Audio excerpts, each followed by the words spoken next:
Hello friends, welcome to SS exam. दोस्तों, जैसे कि आपको पता है कि अपने OM2 के पार्ट 2 वॉल्यूम 1 की चर्चा कर रहे थे, तो इसके अंदर दोस्तों अपनों ने टोटल 6 चैप्टर जो हैं अब तक कंप्लीट कर लिए हैं और आज अपने 7th चैप्टर जो है वो स्टार्ट करेंगे। राइट दोस्तों, 6 चैप्टर कौन कौन से कंप्लीट किए हैं? नंबर पहला कौन सा किया था? Record section. राइट, दूसरा किया था एडमिन या एडमिन पे, तीसरा अकाउंट सेक्शन, चौथा डी सेक्शन या डिसबर्समेंट सेक्शन, और पांचवा पे सेक्शन, और छठा मिसलेनियस सेक्शन, और दोस्तों सातवां जो है वो है store contract section. Right, yes और नो? तो स्टोर कॉन्ट्रैक्ट सेक्शन दोस्तों क्या होता है, क्या क्या इसकी इंपॉर्टेंट ड्यूटीज़ हैं, और इसको बहुत अच्छे से अपने पढ़ेंगे। लेकिन दोस्तों इसको पढ़ने से पहले मैं आपको इसके जो प्रीवियस 2 चैप्टर अपनों जो हैं 5th और 6th चैप्टर पे सेक्शन और मिसलेनियस सेक्शन जो है वो पहले रिवाइज करवा देता हूँ। राइट, इसके बाद अपने स्टोर कॉन्ट्रैक्ट सेक्शन पढ़ेंगे। अब देखिए दोस्तों, चैप्टर 5 जो है पे सेक्शन है ये रिवाइज करेंगे, चैप्टर 6 मिसलेनियस सेक्शन अपने रिवाइज करेंगे, और दोस्तों चैप्टर 4 भी लिखा हुआ है डिसबर्समेंट सेक्शन, तो इस पर भी थोड़ा सा अपने देख लेते हैं। चैप्टर 4 दोस्तों डिसबर्समेंट सेक्शन मतलब डिसबर्स करना है। राइट, पैसे को डिसबर्समेंट करना है, इसका काम है डिसबर्समेंट सेक्शन का। ठीक है, CMP पेमेंट करे, चेक इशू करे, राइट, कैश असाइनमेंट के रूप में पैसा दे, पैसे को डिसबर्स करेगा मेरा डिसबर्समेंट सेक्शन। राइट, यस और no? To arrange for cash assignments on treasuries. Treasuries के अंदर दोस्तों कैश असाइनमेंट अरेंज करते हैं एंड द बैंक्स, किसके फेवर में? डिसबर्सिंग ऑफिसर्स में, authorised to make payments. Right दोस्तों, बैंक और ट्रेजरी को ऑथोराइज कर दिया किसके फेवर में कि भाई आप डिसबर्सिंग ऑफिसर को पैसे दे दो।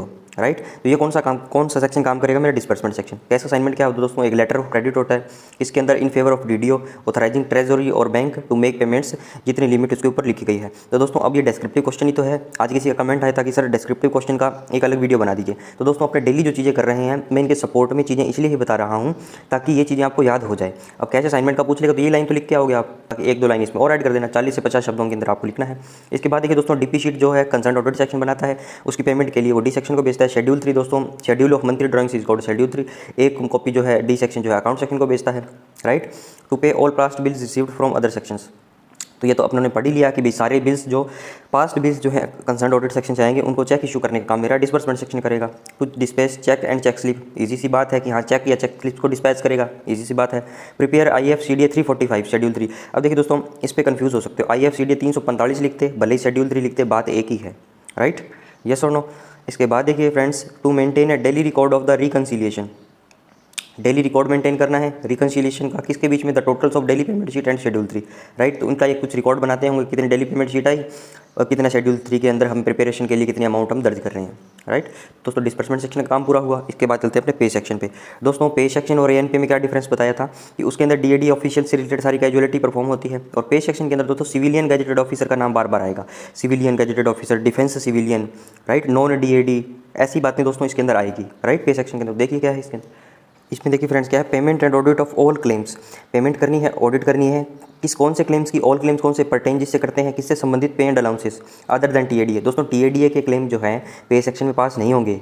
राइट, किससे रिलेटेड? सिविलियन गैजेटेड ऑफिसर से। अब दोस्तों ऐसे समझिए, उल्टा समझिए, सिविलियन गैजेटेड ऑफिसर्स के TADA के क्लेम को छोड़कर बाकी जो पे एंड अलाउंसेस है उनकी पेमेंट तथा ऑडिट का काम जो है वो पे सेक्शन का है। दोस्तों इंग्लिश और हिंदी उल्टी है।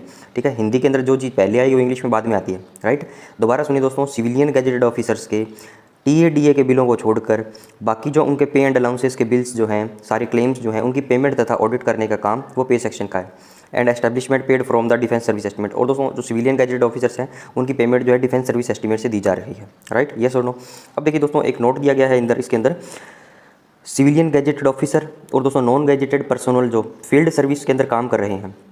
राइट, इनके दोस्तों जो पे एंड अलाउंसेस है वो कौन मेंटेन करता है? जो सिविलियन गैजेटेड ऑफिसर्स हैं वो जो फील्ड सर्विस के अंदर काम कर रहे हैं तो उसका दोस्तों PCDA नॉर्दर्न कमांड जम्मू कर रहा है। राइट, अब दोस्तों जम्मू क्यों रहा है? क्योंकि दोस्तों फील्ड जो है सर्विस फील्ड दोस्तों जम्मू इसी एरिया को बोलते हैं। राइट, या टफ कंडीशंस की जो चीज़ें हैं उसको हम फील्ड सर्विस बोलते हैं। राइट दोस्तों, जो आर्मी नेवी, जो आर्मी के लोग जो हैं, आर्मी के जवान जो हैं, उनकी भी ड्यूटी जो होती है फील्ड एरिया और पीस एरिया होती है। राइट, ऐसी जगह पे जहाँ पे वॉर की स्थिति नहीं रहती कभी। राइट, और टेररिस्ट एक्टिविटीज़ नहीं रहती। राइट, जहाँ पे जो क्लाइमेट है वो बेटर है उस जगह से। राइट, तो दोस्तों जम्मू के अंदर जो है वो उसको फील्ड में बोलता हूँ। राइट, और जो जम्मू के अलावा जो मान लो कोई मध्य प्रदेश के अंदर फौज है, ठीक है, महाराष्ट्र के अंदर है, ठीक है, या कोई राजस्थान एरिया में है, ठीक है, पंजाब एरिया में है, हरियाणा एरिया के अंदर है, तो दोस्तों वो उनका पीस एरिया है। राइट, फील्ड एरिया दोस्तों जम्मू को बोलते हैं। इसलिए जो आर्मी के साथ या और डिफेंस सर्विसेज के साथ जो सिविलियन गैजेटेड ऑफिसर्स उनके साथ काम कर रहे हैं फील्ड में, उनका पे एंड अलाउंसेस जो है PCDA नॉर्दर्न कमांड जम्मू करता है। राइट, और दोस्तों नॉन गैजेटेड पर्सनल जो है उनका जो फील्ड सर्विसेज के अंदर काम करते हैं उनका कंसर्न पे अकाउंट ऑफिस करता है। राइट, तो दोस्तों ये तो सिंपल हो गया ना। जैसे आर्मी के ऑफिसर्स का कौन करता है, PCDO, और आर्मी के जवान JCORs का कौन करता है, PBORs जिसको मैं बोलता हूँ, उनका करता है, उनका कंसर्न PO पे अकाउंट ऑफिस करता है, राइट। तो ये चीज़ आपको समझ में आई दोस्तों। आगे चलिए, नोट नंबर सेकंड क्या दिया, check rolls on account of pay of industrial employees are audited by LAO। दोस्तों चेक रोल क्या होता है, आपको मैंने चैप्टर के अंदर बताया था कि जो इंडस्ट्रियल पर्सन होते हैं, इंडस्ट्रियल पर्सन दोस्तों कौन होते हैं, जो डिपोज के अंदर काम करते हैं आर्मी की सपोर्ट के लिए दोस्तों, टी मेट जिनको बोलता हूँ, ट्रेड्समैन मेट दोस्तों, उनकी अलग से भर्ती निकलती है और लोग इसके अंदर रिक्रूट भी होते हैं, राइट। तो उनका दोस्तों जो पेमेंट है, जो मंथली पेमेंट है, वो TLB के जरिए की जाती है, टेम्परेरी लेबर बिल के जरिए, राइट। तो सबसे पहले दोस्तों वो कैश रिक्विजिशन देते हैं LAO को, राइट। LAO के पास कैश रिक्विजिशन आने के बाद LAO वेरीफाई करके उसको पे सेक्शन को भेजता है, और दोस्तों पे सेक्शन जो है उनके एक जी की जितना कैश रिक्विजिशन के अंदर डिमांड की गई है, मान लो 1 करोड़ रुपए डिमांड की गई थी, तो वो उसको भेज देता है उनके पब्लिक फंड अकाउंट के यूनिट के, राइट, या डिपो के।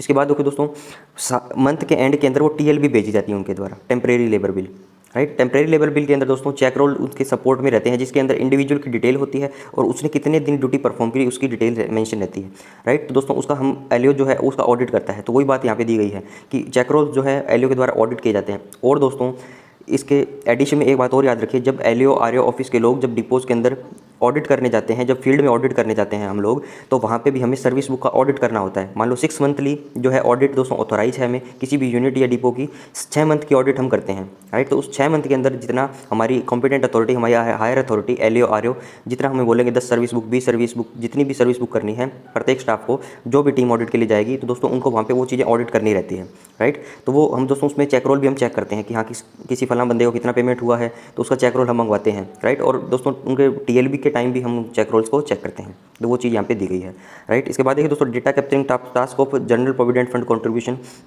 इन respect of non DADC defence civilian through Nidhi for submission to CDA fund merit. क्या बोलता है दोस्तों, GPF फंड ये जमा करवाते हैं किससे, डिफेंस सिविलियन से, कौन से, निधि सॉफ्टवेयर से, राइट। और उसको बाद में किसको सबमिट कर देते हैं, CDA फंड मेरिट को, राइट। अब देखिए दोस्तों दो चीज़ें आपने पढ़ी, तो इसके अंदर कीवर्ड आपने सिविलियन ऑफिसर याद रखना है, civilian officer, defence civilian, civilian gazetted. अगर ये सारा कीवर्ड आए और इनके पेमेंट अलाउंसेस से लेकर थोड़ी सी बातें हो, तो आपको वो पे सेक्शन उसको टिक करना है, राइट। इसके बाद देखिए दोस्तों सप्लीमेंट्री पे बिल क्या होता है, arrears of pay are not drawn in ordinary month bills but in the supplementary pay bills. दोस्तों जो एरियर हमें मिलता है पे का, राइट, मान लो DA इंक्रीज हो गया, ठीक है, 20% से 30% हो गया, 10% बढ़ गया, तो दोस्तों जब DA वो पास किया जाएगा बाद में 10% एक्स्ट्रा जो है उसकी पेमेंट हमें की जाएगी, तो दोस्तों वो सप्लीमेंट्री पे बिल बनेगा, ठीक है। हमारे रेगुलर पे बिल के अंदर वो नहीं आएगा। रेगुलर पे बिल कौन सा होता है, तो हम मंथली तनख्वाह हमारी ड्रॉ कर रहे हैं, वो रेगुलर पे बिल है। जो तनख्वाह हम रेगुलर ले रहे हैं, ड्रॉ कर रहे हैं, वो दोस्तों हमारा रेगुलर पे बिल है। और दोस्तों जो हमें एरियर मिलेगा तो वो हमारा सप्लीमेंट्री पे बिल के जरिए हमें दी जाएगा, राइट। इसके बाद देखिए दोस्तों आपको ट्रांसफ़र एंट्री की जो पावर जो है, नॉर्मल ट्रांसफ़र एडजस्टमेंट और रेक्टिफिकेशन की पावर आपको याद रखनी है। सबसे पहले WO, फिर SAO AO, ठीक है, ये दोनों आपको याद रहते हैं। फिर इसके बाद ADJT याद रखना है आपको, ADJT, ACDA, DCDA, राइट। दोस्तों JT को एडिशनल के साथ कर दिया, JT CDA एडिशनल CDA, ठीक है। इसके बाद क्या था मैंने, CDA और PCDA, दोस्तों याद है ना आपको, ADJT, फिर एडिशनल आ जाएगा, फिर CDA और फिर PCDA। 6 रैंक आपको, 1 2 3 4 5 6।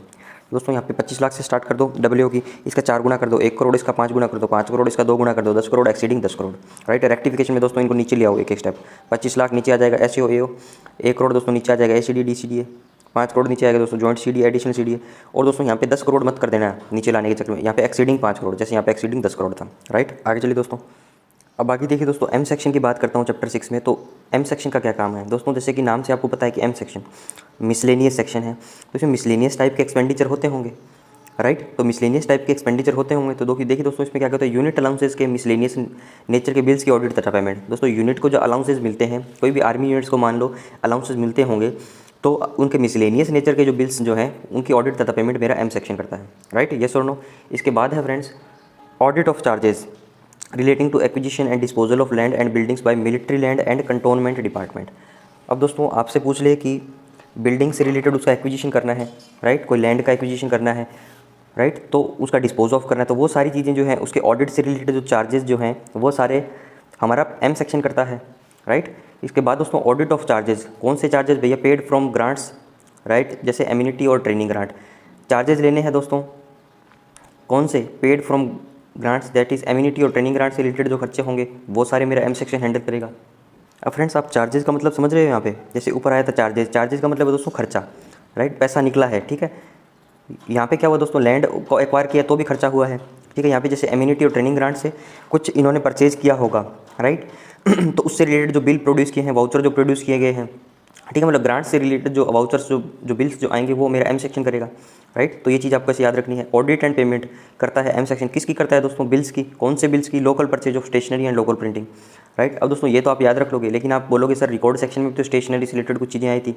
तो दोस्तों ध्यान दें, रिकॉर्ड सेक्शन में पेमेंट नहीं किया था स्टेशनरी का, उसने ओनली इंडेंट दिया था, रिसीव किया था और डिस्ट्रीब्यूट किया था स्टेशनरी को, और उसका एक रिकॉर्ड मेंटेन किया था, एक अकाउंट मेंटेन किया था स्टेशनरी एंड फॉर्म्स का। लेकिन दोस्तों ये पेमेंट कर रहा है, ऑडिट कर रहा है, राइट।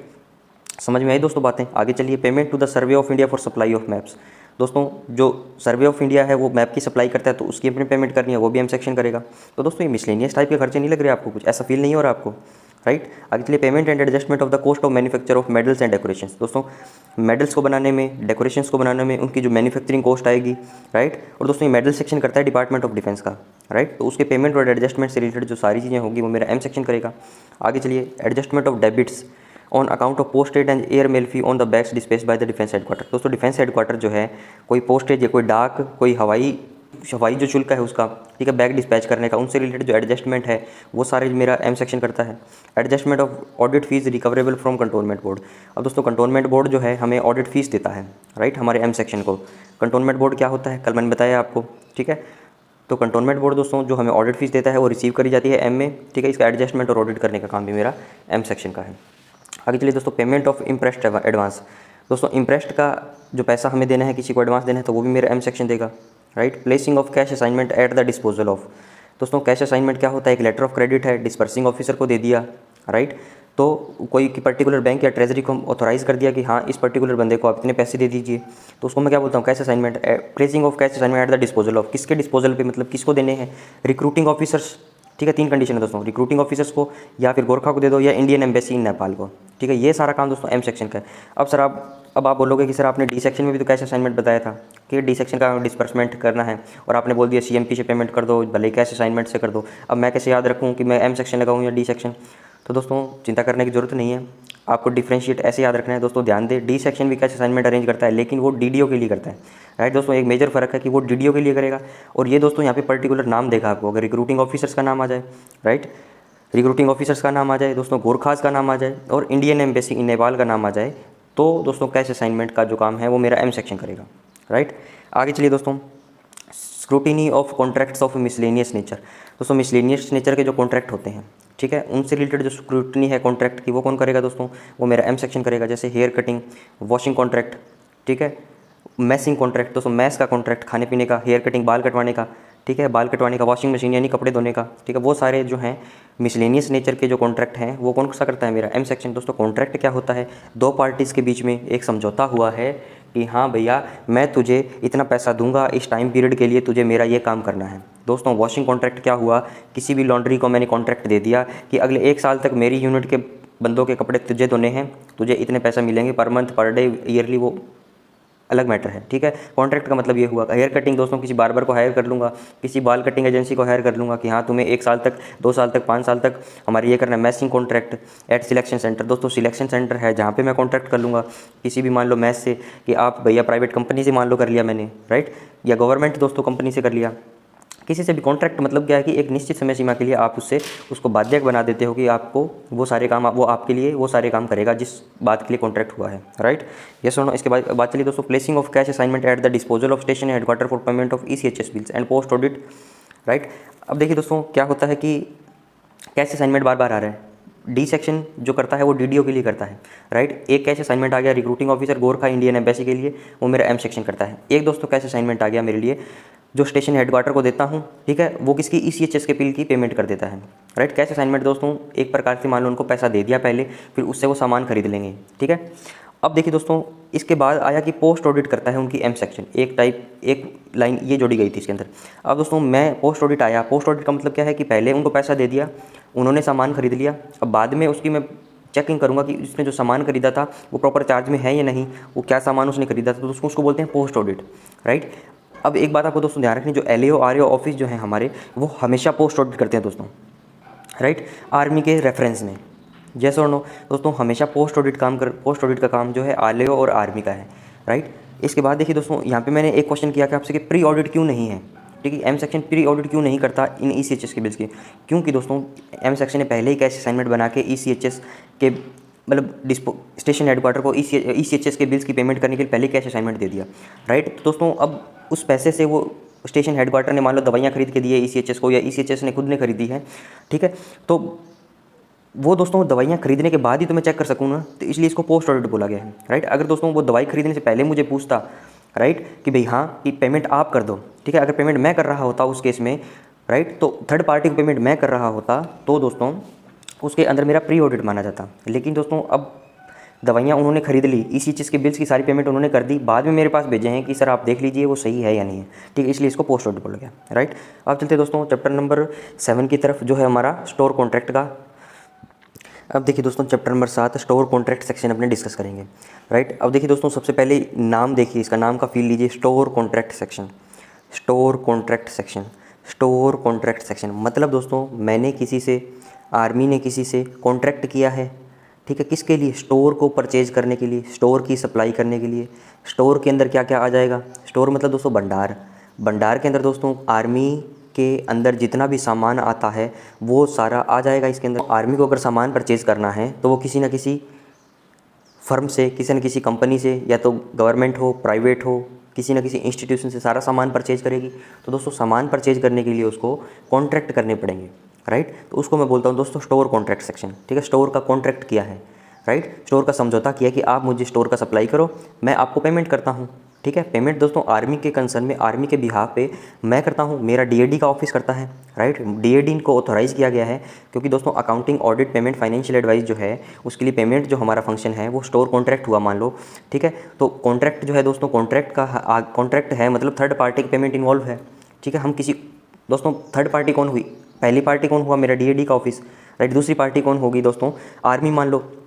पहला हुआ DAD का ऑफिस, दूसरा हुआ दोस्तों आर्मी, थर्ड पर्सन कौन हुआ दोस्तों, एक हुआ दोस्तों मेरा DAD का ऑफिस, एक हुआ दोस्तों आर्मी, थर्ड पर्सन जो हुआ दोस्तों जो माल सप्लाई कर रहा है आर्मी को। तो दोस्तों DAD जो क्या करता है, आर्मी के बिहाफ पे इस थर्ड पार्टी को पेमेंट करता है, राइट। तो स्टोर कॉन्ट्रैक्ट सेक्शन का मतलब यही है दोस्तों, थर्ड पार्टी जो है स्टोर प्रोवाइड करवाएगी आर्मी को, और मेरा DAD का जो ऑफिस है, ठीक है, और DAD के ऑफिस के अंदर कौन सा सेक्शन, स्टोर कॉन्ट्रैक्ट सेक्शन जो है उसकी पेमेंट करेगा, राइट। समझ में आ रही दोस्तों बातों। तो ये फील आपने ले ली इससे, स्टोर कॉन्ट्रैक्ट सेक्शन, स्टोर का कॉन्ट्रैक्ट हुआ है, थर्ड पार्टी इन्वॉल्वमेंट की बात आएगी जब कॉन्ट्रैक्ट की बात आएगी, और हमारा DAD का डिपार्टमेंट जो है उसकी पेमेंट करेगा, राइट। अब आगे चलिए दोस्तों क्या क्या इसके अंदर दिए गए हैं, इसकी इलेबोरेशन करके अपने ड्यूटीज़ पढ़ते हैं। To make prompt payment for supplies and services rented by the contractors. बहुत ईजी लैंग्वेज है। कॉन्ट्रैक्टर जो है दोस्तों, कॉन्ट्रैक्टर कौन होता है, जिसके साथ अपने कॉन्ट्रैक्ट करेंगे वो कॉन्ट्रैक्टर है, राइट। कॉन्ट्रैक्ट किस चीज़ का करेंगे, या तो वो सप्लाई देगा कोई भी सामान की, ठीक है, या वो आपको सर्विस देगा। और दोस्तों सप्लाई के अंदर क्या हो आ सकता है, ठीक है, सप्लाई के अंदर दोस्तों कुछ भी आ सकता है, ठीक है। आर्मी को गेहूँ चाहिए, खाने पीने का सामान आ गया, गेहूँ चाहिए, चावल चाहिए, चीनी चाहिए, ठीक है, सिलेंडर चाहिए, राइट। सर्विसेज दोस्तों कौन सी आ गई, किसी भी प्रकार की दोस्तों ट्रांसपोर्ट का काम है, ठीक है, सिविल गाड़ियाँ हायर करनी है उनको मान लो, ठीक है, और भी दोस्तों तमाम तरीके की सर्विसेज और सप्लाई जो है आर्मी जो है वो विभिन्न कॉन्ट्रैक्टर से करती रहती है, राइट। तो to make prompt payment for supplies and services rented by the contractors, दोस्तों उनकी प्रॉम्प्ट पेमेंट करनी है कॉन्ट्रैक्टर्स को जो सप्लाई या सर्विस उन्होंने दी है। दोस्तों विभिन्न प्रकार की ग्रांट्स जो होती हैं उनके लिए दोस्तों आर्मी जो सामान परचेज करती है, मान लो ATG ग्रांट के अंदर उन्होंने कुछ सामान खरीदा, ठीक है, ACG ग्रांट्स के अंदर दोस्तों AC खरीदे हैं, कूलर खरीदे हैं, ठीक है, और तमाम तरीके कंटीजेंसी ग्रांट के अंदर खरीदी है, ठीक है। तो उनसे दोस्तों वो सप्लाई तो हुई, ठीक है, मैं सप्लाई के रेफरेंस पे इन चीज़ों को बता रहा हूँ कि वो दोस्तों ये वो सप्लाई ही तो हुई आर्मी को, ठीक है। तो उससे दोस्तों थर्ड पार्टी पेमेंट हुई, तो हमारा स्टोर कॉन्ट्रैक्ट सेक्शन उनकी पेमेंट करता है, राइट। इसके बाद देखिए दोस्तों payment of cash requisitions to S&S imprest holders. अब क्या है दोस्तों, कैश रिक्विजिशन क्या होती है दोस्तों, TLB वाला एग्जांपल मैंने आपको दिया था कि अगर किसी को पेमेंट करनी है, ठीक है, तो वो दोस्तों यूनिट्स पहले कहते हैं CR देती है, ठीक है, कैश रिक्विजिशन दे दिया कि मान लो 1 करोड़ रुपया उन्होंने मांग लिया। इसके बाद दोस्तों वो TLB बनाएगी और जितना मान लो 90 लाख का पेमेंट उनका हो गया तो 10 लाख रुपये वो MRO के जरिए वापस जमा करवा देगी, ठीक है। तो कैश रिक्विजिशन का मतलब होता है दोस्तों एक बार हमें टेंटेटिव रूप से एक बार हम बल्क में एक पैसा उठा लें किसी से, तो उसको मैं बोलता हूँ कैश रिक्विजिशन, राइट। अब देखिए दोस्तों पेमेंट करना है कैश रिक्विजिशन का। कैश रिक्विजिशन का मतलब है किसी भी अब देखिए इसके रेफरेंस में बता दूं, payment to of cash requisition to S and S imprest holders, मतलब S and S impressed holder जो थे उन्होंने कैश रिक्विजिशन मांगा तो आपने पेमेंट कर दिया, ठीक है। तो स्टोर कॉन्ट्रैक्ट सेक्शन ने कर दिया S and S impressed holder का। अब देखिए दोस्तों, कैश रिक्विजिशन, कैश असाइनमेंट, बहुत शब्द आ रहे हैं, राइट, तो इनका डिफरेंशिएट करके रखना है आपको, ठीक है। अभी प्रीवियस एम सेक्शन में आपको बताया, पे सेक्शन के अंदर कुछ थे, तो वो सारी चीज़ें दोस्तों चैप्टर जब खत्म होंगे सारे तो एक बार और एक पेज पे अपने कंसोलिडेट करके उनको डिफरेंशिएट कर लेंगे, राइट। तो पेमेंट करना है दोस्तों कैश रिक्विजिशन के अगेंस्ट में, किसको, S and S impressed holder को। अब आप बोलोगे sir S and S impressed holder कौन होते हैं, तो दोस्तों फुल फॉर्म है इसकी सप्लाई एंड सर्विस इम्प्रेस्ड, ठीक है, एस एंड एस का मतलब। अब दोस्तों ये कौन होता है, provided to all units formation including supply depot. तो दोस्तों जो S and S impressed holder जो हैं वो यूनिट्स या फॉर्मेशंस के अंदर होते हैं इंक्लूडिंग सप्लाई डिपो। अब दोस्तों सप्लाई डिपो क्या होता है, सप्लाई डिपो जो है दोस्तों आर्मी की यूनिट्स को सामान इशू करता है, ठीक है। दोस्तों मैं आपको लाइव एग्जांपल, जो एक्चुअल एग्जांपल आपको देता हूँ। सप्लाई डिपो का मतलब वो है, मान लो कोई एफओएल डिपो है, ठीक है दोस्तों, आर्मी की गाड़ियाँ चलती है तो उनमें पेट्रोल डीजल डालना पड़ेगा, ठीक है, पेट्रोल डीजल आपको डालना पड़ेगा। आपकी खुद की पर्सनल गाड़ी सर दोस्तों, आप पेट्रोल पंप चले जाते हो, ठीक है, आर्मी की गाड़ी है, सरकारी काम के लिए यूज़ हो रही है, तो दोस्तों वो ऐसा तो नहीं वो पेट्रोल पंप से उसमें पेट्रोल डलवा लेंगे जिप्सी में, ठीक है। अदर प्रकार के जो ट्रक हैं, डाइटन हैं, ठीक है, और भी दोस्तों डाइटन मतलब वो ट्रक को बोलते हैं उनके डाइटन, एएलएस दोस्तों बोलते हैं, टाटा, वो टाइप के ट्रक होते हैं, राइट। जब एलयूआर में जाओगे तो आपको पता चलेगा, ठीक है। तो उसमें दोस्तों तेल डलवाना है उनको, तो वो दोस्तों बाहर वाले पेट्रोल पंप से नहीं डलवाते हैं, ठीक है। तो वो दोस्तों एक सप्लाई डिपो होता है, उनसे वो तेल इशू करवाते हैं, ठीक है। बैरल के रूप में दोस्तों तेल इशू होता है 200 लीटर, 500 लीटर, 1000 लीटर, ठीक है। तो दोस्तों सप्लाई डिपो का काम क्या है, एक उनको एफओएल दोस्तों फ्यूल सप्लाई करना, राइट। और दोस्तों सप्लाई डिपो कई प्रकार के होते हैं, जैसे कई वो एक होता है दोस्तों राशन जो सप्लाई करता है, राइट। अब दोस्तों जो सप्लाई डिपो सामान सप्लाई कर रहा है, ठीक है, मान लो एफओएल इसको सप्लाई किया, ठीक है, मान लो राशन सप्लाई कर रहा है आर्मी यूनिट्स को, ठीक है, सब्जियां सप्लाई कर रहा है, तो दोस्तों जो सप्लाई डिपो है उसने किसी से कॉन्ट्रैक्ट किया होगा।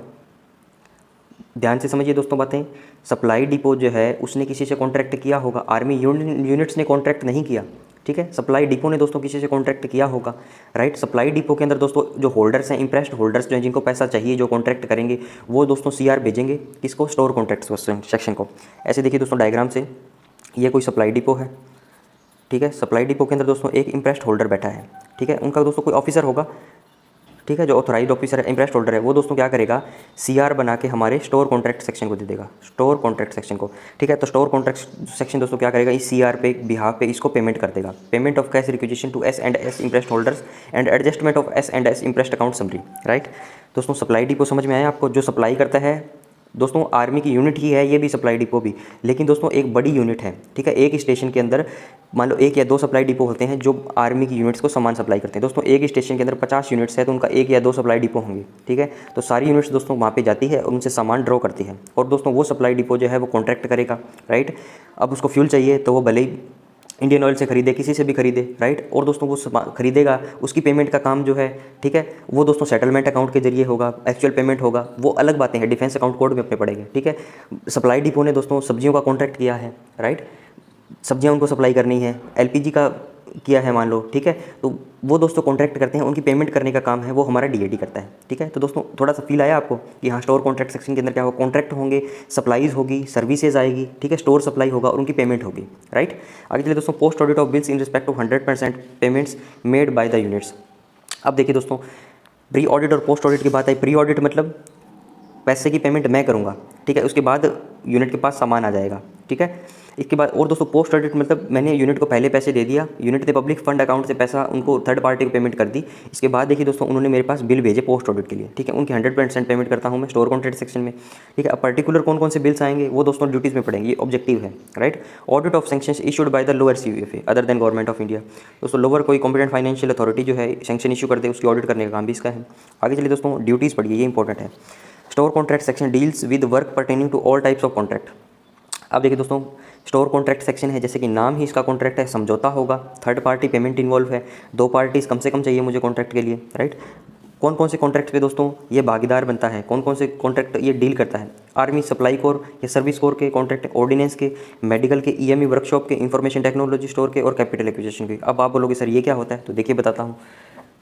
अब फ्रेंड देखिए ASC की बात करता हूँ दोस्तों, इसको सप्लाई कोर मान लो, सर्विस कोर मान लो, कुछ फर्क नहीं पड़ रहा, ठीक है। एक सप्लाई कोर भी सर्विस दे रही है, सर्विस कोर के अंदर मतलब सारी वो आ जाएंगे सप्लाई करने वाली सारी इसकी ब्रांचेस, राइट। इसके बाद देखिए मान लो सप्लाई कोर की बात कर रहा हूँ, तो मान लो दोस्तों गेहूँ सप्लाई करना है, चावल सप्लाई करना है, सब्जी सप्लाई करना है, फ्यूल सप्लाई करना है, ठीक है। LAO का रोल मैंने इसको बता दिया इसके अंदर, राइट, क्योंकि दोस्तों जब LAO आते हैं, LAO का रोल दोस्तों इसके अंदर क्या है, मान लो गेहूँ, चावल, चीनी, जो भी है फ्यूल जो है सारा जो सामान दोस्तों सप्लाई कोर आर्मी यूनिट्स की करती हैं। तो एलओ आरओ का जो स्टाफ जो है हम लोग जाके दोस्तों उनकी ऑडिटिंग करते हैं, उनकी अकाउंटिंग की जो उन्होंने अकाउंट बनाया है उसकी हम ऑडिट करते हैं, राइट। तो दोस्तों सप्लाई कोर ने आर्मी यूनिट्स को सामान सप्लाई किया। अब दोस्तों आर्मी सप्लाई कोर जो है वो गेहूं चावल सब्जी दोस्तों खुद के खेत तो नहीं है इनके, ठीक है, कि ये उगा लें उसमें से और आर्मी यूनिट्स को सप्लाई कर दी, ये भी तो कहीं से खरीदेगी, राइट। और दोस्तों आर्मी सप्लाई कोर को बनाया क्यों गए हैं, क्योंकि दोस्तों एक स्टेशन पे 50 यूनिट है वो 50 कॉन्ट्रैक्ट करे, इसके बजाय एक ऑथोराइज कर दी कि हाँ तेरा काम है भैया सप्लाई करना, तू कॉन्ट्रैक्ट कर बाकी सबको बांट, राइट। तो दोस्तों सप्लाई कोर जो है गेहूँ चावल चीनी सब्जी दाल जितना भी राशन है फ्यूल जो है वो सारा दोस्तों कहीं ना कहीं से तो परचेज़ करेगी, कहीं ना कहीं से तो कॉन्ट्रैक्ट के जरिए वो सामान को लेगी। तो दोस्तों वो सारे जो कॉन्ट्रैक्ट हैं स्टोर सेक्शन जो है उनसे रिलेटेड सारे डील करता है, ठीक है, उनसे रिलेटेड पेमेंट की डील करता होगा, ठीक है। यहाँ पे इतना दिया गया है कि डील्स विद वर्क, ठीक है, ये सारे वर्क से रिलेटेड सारे जो हैं वो डील करता है, राइट। इसके बाद देखिए दोस्तों ऑर्डिनेंस से रिलेटेड जो सामान है, ऑर्डिनेंस डिपो में दोस्तों तमाम तरीके के 10,000 प्रकार के आइटम आते हैं, ठीक है, मान लो गाड़ियों को पार्ट्स हैं, राइट, और भी दोस्तों तमाम तरीके की चीज़ें हैं, तो उनसे रिलेटेड जो कॉन्ट्रैक्ट है वो मेरा ये करेगा, ठीक है। मेडिकल का दोस्तों मेडिकल में मान लो दवाइयों का कॉन्ट्रैक्ट करना है, राइट। अब देखिए दोस्तों एएससी सप्लाई के अंदर मैं एक चीज़ बताना भूल गया कि मान लो गेहूँ चावल जो खरीदने हैं पहले दोस्तों एफसीआई से खरीदते थे, ठीक है। आपका मुझे सिनेरियो नहीं पता, मान लो एफसीआई से खरीदना है तो एफसीआई के साथ कॉन्टैक्ट करते हैं दोस्तों। एफसीआई का फुल फॉर्म पता है आपको, food corporation of India, right. तो दोस्तों हमारी सप्लाई कोर जो है एफसीआई से कॉन्टैक्ट करेगी, ठीक है। फ्यूल का करना है तो मान लो इंडियन ऑयल से, हिंदुस्तान पेट्रोलियम से, जितनी मान लो गवर्नमेंट पीएसक्यू है उनसे कॉन्टैक्ट करेगी, तो वो सारी चीज़ें दोस्तों आती है, ठीक है। तो वो सारे वर्क जो है स्टोर कॉन्ट्रैक्ट सेक्शन में डील होंगे। मेडिकल से रिलेटेड दोस्तों दवाइयों से रिलेटेड, राइट। दोस्तों मेडिकल कौन सी मेडिकल यूनिट होती हैं, ठीक है, फील्ड हॉस्पिटल्स होते हैं हमारे, मिलिट्री हॉस्पिटल्स होते हैं, राइट, उनको दवाइयाँ खरीदनी है, ठीक है। तो दवाइयों का कॉन्ट्रैक्ट दोस्तों फार्मा कंपनियों से करेगी, ठीक है। जेनरिक मेडिसिन दोस्तों मान लो अवेलेबल करवाएगी वो। जेनरिक मेडिसिन कौन सी होती है दोस्तों, जो गवर्नमेंट जो कंपनियां जो है वो बनाती है, राइट। और दोस्तों इनके अलावा जो इनको बाकी दवाइयाँ चाहिए, ठीक है, जो प्राइवेट कंपनियों की कोई दवाइयाँ चाहिए, ठीक है, जो गवर्नमेंट फार्मा कंपनियों से उपलब्ध नहीं है, तो दोस्तों उनका एलपी करती है, लोकल परचेज, ठीक है। तो दोस्तों इनको ग्रांट्स दी जाती है यूनिट के हिसाब से। मान लो कोई फील्ड हॉस्पिटल है तो उसको मान लो 1 लाख की ग्रांट दे दी, ठीक है, कि भैया साल के अंदर तो 1 लाख की दवाइयाँ जो है वो बाहर वाली खरीद ले लोकल परचेज करके, ठीक है। अब देखिए दोस्तों एलपी वाला मैंने कॉलम क्यों ऐड किया, क्योंकि एलपी के बेस जो है इनकी लाइफ कितने साल है, 5 साल, ये आपको याद रखना है, ठीक है। अब दोस्तों एलपी की बिल जो है उनकी लाइफ है 5 साल, राइट। अब दोस्तों कैश बुक की लाइफ कितनी है, कैश बुक एक बड़ा डॉक्यूमेंट है, एक अच्छा डॉक्यूमेंट है, इसकी लाइफ है दोस्तों 10 साल, राइट। तो ये सारी दोस्तों कनेक्टेड चीज़ें आपको याद रखनी है। ईएमई वर्कशॉप दोस्तों इलेक्ट्रिकल एंड मैकेनिकल, ठीक है, ये वर्कशॉप कौन सी होती है दोस्तों, जो गाड़ियाँ वाड़ियाँ सही करती है, ठीक है, आर्मी की, तो वो वर्कशॉप होती है, उनसे रिलेटेड कॉन्ट्रैक्ट वो कुछ कॉन्ट्रैक्ट करती होंगी, ठीक है। आईटी स्टोर दोस्तों कंप्यूटर की हार्ड डिस्क है, ठीक है, कंप्यूटर है, लैपटॉप परचेज करने हैं, वो सारी चीज़ें, ठीक है। कैपिटल एक्विजिशन दोस्तों अलग एक ब्रांच हो गई होगी, ठीक है, आप इतना याद रखिए इसके अंदर। आगे चलिए दोस्तों, अब देखिए दोस्तों ration money bills in respect of army officer except MES contract, ये इंजीनियरिंग सेक्शन करता है। क्या बोलते हैं दोस्तों, राशन मनी के जो बिल्स जो हैं वो मेरे इंजीनियरिंग सेक्शन में आते हैं, ठीक है, एमईएस के कॉन्ट्रैक्ट्स को छोड़कर। अब दोस्तों राशन मनी क्या होता है दोस्तों, एलओ का भी इसके अंदर रोल आता है। राशन दोस्तों राशन क्या होता है कि मान लो सब कोई सप्लाई डिपो है, किसी यूनिट को उसने राशन सप्लाई कर दिया। राशन के अंदर दोस्तों यही चावल दाल चीनी कॉफ़ी, ठीक है, चाय पत्ती, सारा जितना भी राशन एक इंसान को खाने के लिए जीने के लिए चाहिए, ठीक है, तो वो सारा आता है। इसके अंदर आटा भी आता है, राइट। तो दोस्तों एलओ आरओ का रोल क्या है दोस्तों, ये जो राशन इन्होंने मान लो कोई यूनिट ने सप्लाई से लिया है तो ये दोस्तों इस यूनिट के ऊपर आरआर मेंटेन करती है, ठीक है, जिसको बोलता हूँ दोस्तों राशन रिटर्न, ठीक है, इसको दोस्तों मैं राशन रिटर्न बोलता हूँ। और दोस्तों ये पार्ट 2 के अंदर अपने पढ़ेंगे, ठीक है, जब आर्मी लोकल ऑडिट मैनुअल पढ़ेंगे एलओ के लिए जो बनी है इसके वॉल्यूम 1, 2, 3, तो ये सारी चीज़ें आएगी। एक बार दोस्तों यहाँ पे इनका रोल है, इसलिए मैं आपको ये बता रहा हूँ। सप्लाई यूनिट ने क्या किया, कॉन्ट्रैक्ट किया किसी से, ठीक है, कॉन्ट्रैक्ट लेके दोस्तों सामान खरीदा, ठीक है, पूरी चैन समझ लीजिए, कॉन्ट्रैक्ट किया, ठीक है, किसी भी थर्ड पार्टी से। और इस कॉन्ट्रैक्ट के अंदर भी हमारे इसका स्टोर कॉन्ट्रैक्ट सेक्शन का रोल था। सप्लाई ले लिया, सामान ले लिया, इसके बाद दोस्तों सप्लाई करके सामान ये यूनिट्स को देगी उस स्टेशन पे, राइट। तो दोस्तों सामान जब यूनिट को देगी तो दोस्तों ये जो सारा सामान इसके पास आया है तो यूनिट दोस्तों यूनिट लेवल पे एक अकाउंट मेंटेन करेगी। हाँ, हमारे पास कितना एक महीने में चावल आया, चीनी आई, दाल आई, ठीक है, जितने भी आइटम उसको रिसीव हुए, तो दोस्तों उसकी आरआर बनाते हैं, मंथ वाइज आरआर बनती है, राशन रिटर्न जिसको बोलता हूँ, राइट। तो दोस्तों इसको ऑडिट करने का काम एलओ आरओ का है, राइट। और दोस्तों उनकी अटेंडेंस जो है वो IAS 3033 रजिस्टर के अंदर वो मेंटेन करते हैं। इसके बेस पे स्ट्रेंथ काउंट होती है, ठीक है। फिर दोस्तों उनकी स्केल ऑथोराइज्ड स्केल के हिसाब से उनकी राशन रिटर्न मेंटेन होती है, और उसके बिहाफ पे दोस्तों वो जितना उनका स्केल बनेगा, ठीक है, उतना वो उसको चार्ज ऑफ करते हैं, राइट। तो दोस्तों ये इंटरनल थोड़ी सी बातें हैं, अगर आप कमेंट सेक्शन करोगे कमेंट में तो मैं उसको और अच्छे से आपको ये चीज़ें और बता दूंगा, राइट। तो दोस्तों मोटी मोटी बात ये है कि आर्मी के जो ऑफिसर्स हैं दोस्तों, पहले इनको राशन मिलता था, ठीक है, बीच में फिर बंद कर दिया, अब दोस्तों वापस इनको राशन मिलता है, राइट। या दोस्तों 2 कंडीशन है, मान लो आर्मी का कोई ऑफिसर है, या तो वो राशन ले ले, ठीक है, या राशन मनी ले ले, ठीक है। मैं आपको बोल दूं या तो मेरे से 10 रुपये ले जाओ या मेरे से एक समोसा ले लो, ठीक है। ऐसा ही दोस्तों आर्मी ऑफिसर्स के लिए भी, JCOR के लिए भी है, ठीक है। तो या तो राशन ले लो आप जो सप्लाई से आया है, या दोस्तों आप ऑफिसर्स को क्या बोल दिया, आप राशन मनी ले लो। तो दोस्तों राशन मनी के जो बिल हैं वो आर्मी ऑफिसर्स के वो स्टोर कॉन्ट्रैक्ट सेक्शन में आते हैं। और दोस्तों राशन मनी कब कब मिलती है, इसकी कुछ कंडीशंस दी गई हैं। ऑफिसर को दोस्तों राशन और राशन मनी कब कब मिलेगा, मान लो दोस्तों स्टेशन पे है, ठीक है, तो वो राशन भी ले सकता है, या वो बोल दे मुझे राशन नीचे राशन मनी लूँगा, ठीक है। अगर दोस्तों ऑफिसर जो है स्टेशन छोड़ के घर चला गया छुट्टी पे, ठीक है, तो उस केस में दोस्तों उसको राशन मनी मिलेगी, उस केस में इसको राशन नहीं मिलेगा, ठीक है। ऑब्वियस सी बात है दोस्तों, इतनी बात समझ में आई, येस और नो। तो राशन मनी के जो बिल है आर्मी ऑफिसर्स के वो मेरे स्टोर कॉन्ट्रैक्ट सेक्शन में आएंगे। और दोस्तों मिसलेनियस कॉन्ट्रैक्ट जो है, messing contract, selection centre, hair cutting and washing contract and conservancy agreement जो है वो मेरे मिसलेनियस सेक्शन में आएंगे। अब दोस्तों यहाँ पे ये बातें क्यों दी गई है, क्योंकि दोस्तों ये जो है AOC ऑर्डिनेंस से रिलेटेड, ठीक है, EME वर्कशॉप से रिलेटेड, मेडिकल से रिलेटेड कॉन्ट्रैक्ट कर रहा था स्टोर कॉन्ट्रैक्ट सेक्शन। अगर ये कॉन्ट्रैक्ट, ये पर्टिकुलर कॉन्ट्रैक्ट ये आ जाएंगे तो ये मेरा मिसलेनियस सेक्शन करेगा, ठीक है। और आर्मी ऑफिसर्स के जो राशन मनी के बिल हैं वो मेरा इंजीनियरिंग सेक्शन करेगा। आगे चलिए दोस्तों, to scrutinize completed contract agreements and amendments thereof, cases of enhancement of rates, extension of contract। क्या बोलता है दोस्तों, स्क्रूटनी करनी है जो कॉन्ट्रैक्ट कंप्लीट हो गए हैं, जो एग्रीमेंट कंप्लीट हो गए हैं, राइट, या उनमें कुछ बदलाव करना है, ठीक है, या उनका कोई कॉन्ट्रैक्ट का दोस्तों रेट एनहांस करना है, ठीक है। तो मान लो किसी ने 50 रुपये में 50 रुपये प्रति लीटर डीजल के हिसाब से कॉन्ट्रैक्ट किया है, ठीक है, तो हम उसको ऐसा एनहांस भी करते हैं, राइट। या किसी कॉन्ट्रैक्ट को दोस्तों एक्सटेंड करना है तो उसके अंदर सारी हमारा स्टोर कॉन्ट्रैक्ट सेक्शन का रोल होगा। To audit and payment of claims in respect of supplied maze और सर्विसेज रेंडेड। तो इजी सी बात है, जो सप्लाई आएगी सर्विस रेंडर की जाएगी, उसकी ऑडिट एंड पेमेंट हमें करनी है, राइट। आगे चलिए दोस्तों, अब देखिए दोस्तों, to deal with all works connected with receipt and refund of security deposit of contractors. दोस्तों जब भी कॉन्ट्रैक्टर से कोई कॉन्ट्रैक्ट किया जाता है, ठीक है, मान लो मैंने कॉन्ट्रैक्ट कर लिया, ठीक है, तो दोस्तों उसकी क्या जिम्मेदारी है, मान लो मैं तो सरकारी डिपार्टमेंट हूँ, मैं नहीं भाग रहा, ठीक है, कॉन्ट्रैक्ट को मान लो पेमेंट कर दी, या कोई कॉन्ट्रैक्ट करना है वो कॉन्ट्रैक्ट भाग जाए या कोई भी कंडीशन हो जाए, तो दोस्तों हम उससे एक सिक्योरिटी अमाउंट डिपॉजिट करवाते हैं, ठीक है। तो उससे रिलेटेड सारा जो काम है मेरा स्टोर कॉन्ट्रैक्ट सेक्शन करता है, राइट। अब दोस्तों सिक्योरिटी डिपॉजिट से रिलेटेड ये कुछ क्वेश्चन आपको याद रखने हैं, ठीक है, ये भी अभी आपको बताऊंगा, पहले ये पढ़ लेते हैं। Post audit of bills in respect of 100% payments made on account of ASC articles and CHT। दोस्तों पोस्ट ऑडिट करनी है बिल्स की, किसके, जिसको 100% पेमेंट्स हुई है, किसको, ASC आर्मी सप्लाई कोर के आर्टिकल्स को, या CHT। दोस्तों सिविल, CHT का मतलब है सिविल हायर्ड ट्रांसपोर्ट। अब दोस्तों CHT का क्या रोल है, क्योंकि दोस्तों सप्लाई जो यूनिट होती है वहाँ पे मान लो राशन आना है, ठीक है, गेहूँ चावल चीनी आनी है, राइट। तो दोस्तों वो क्या कहते हैं कि वो ट्रांसपोर्ट जो सिविल के जो है दोस्तों ट्रांसपोर्ट को हायर करते हैं। सिविल के मतलब दोस्तों जो आर्मी की गाड़ी नहीं होगी, बाहर की सिविल की गाड़ी को हायर करते हैं, राइट। तो उससे रिलेटेड दोस्तों जो पेमेंट होगी, जो उनके बिल्स होंगे, उनकी पोस्ट ऑडिट करने का काम भी मेरा स्टोर कॉन्ट्रैक्ट सेक्शन का है, ठीक है। दोस्तों CHT का मतलब दोस्तों घबराना नहीं है, सिविल का कोई ट्रांसपोर्ट हायर किया है इतना मतलब है इसका, right. Payment to S&S impressed holder, तो ईजी सी बात है, वो CR दी थी S&S इम्प्रेस्ड होल्डर ने, ठीक है, किसी यूनिट के अंदर, तो उनको पेमेंट करने का काम भी है, राइट। इसके बाद देखिए दोस्तों पैरा नंबर 512, 16, 528 1999 अप्रैल 2013 अगस्त 2016 में पूछे गए हैं, तो इनको एक बार आप रीड कर सकते हो, राइट। जब कंप्लीट डिस्कशन करेंगे इस चैप्टर का तो मैं आपको ये बताऊँगा, राइट। तो हायर ट्रांसपोर्ट जो हुआ है बिल्स की, उसकी ऑडिट कैसे करनी है, measure for prevention of double payment ना हो जाए, क्या क्या आपको ध्यान रखना है। तो दोस्तों ये मेनली रिटर्न एग्जामिनेशन में पूछे गए हैं प्रीवियस एक्सरसाइज के अंदर, राइट। अब देखिए दोस्तों लैप्स डिपॉजिट है और एक नोट आपको याद रखना है, ये अकाउंट कोड का है दोस्तों। At the close of each financial year और deposits remaining unclaimed for the 3 years. और दोस्तों गोरखा के केस में 5 साल तथा 25 रुपये से कम अमाउंट गवर्नमेंट को लैप्स कर दी जाएगी, तथा अदर मिसलेनियस रिसिप्ट में उसको ले लिया जाएगा। क्या बोल रहा है दोस्तों, जब भी फाइनेंशियल ईयर क्लोज होगा, सारे डिपॉजिट्स जो हैं, कुछ भी डिपॉजिट हुआ होगा और उसको कोई भी किसी बंदे ने क्लेम नहीं किया, ठीक है, 3 साल तक, राइट। और दोस्तों गोरखा के केस में हुआ 5 साल, ठीक है, या 25 रुपये से कम के अमाउंट को, ठीक है, तो वो गवर्नमेंट अकाउंट में ऑटोमेटिक जमा हो जाते हैं, उसको मैं अदर मिसलेनियस रिसिप्ट बोलता हूँ, राइट।